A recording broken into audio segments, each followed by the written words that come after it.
Personal story segment tonight. You may remember Governor Charlie Crist, who ran the state of Florida as a Republican. Well, now, out of office, the governor has morphed into a Democrat, and he's running again. His new book is called The Party's Over, How the Extreme Right Hijacked the GOP and I Became a Democrat. So it's interesting. You go to the Democratic Party, but you may be on the wrong side of history here as the country seems to be shifting into the Republican precincts. All the polls say that President Obama's popularity is dropping and the issues that he's championing, Obamacare, other issues, abortion, are going the Republicans' way. And you say? Not in Florida. No? We're increasing Democrat registration, which is great, in my opinion. Well, you're a Democrat running on that ticket, so yeah, that would be great in your opinion. That's right. Absolutely. No, but I just think that people participating in democracy and voting is the most important thing, whatever party they choose. But I was surprised that you switched over.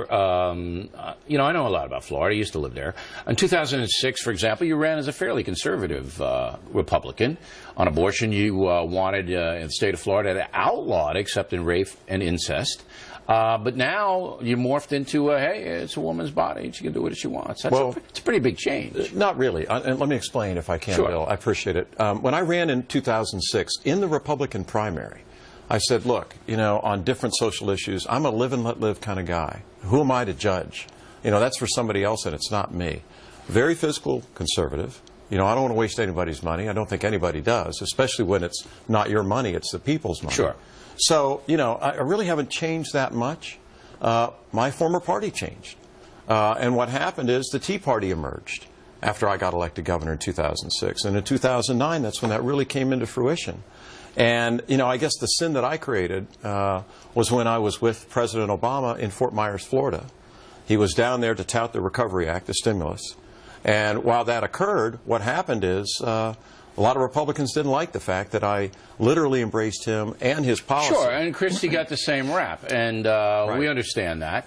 But you did change on abortion. I mean, you have, and that's a pretty signature issue. The second Not thing really, is, if I might, please. you got to tell me how you didn't, because if you were championing I'll tell you. the state of Florida, Okay. outlawing abortion except for rape and incest, and now you're telling us that a woman should control her bodies, that's a big switch.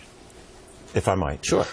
When I was a young state senator from Tampa Bay, back in the early 90s is when I got elected. One of the first votes I had as a state senator was on a health care committee.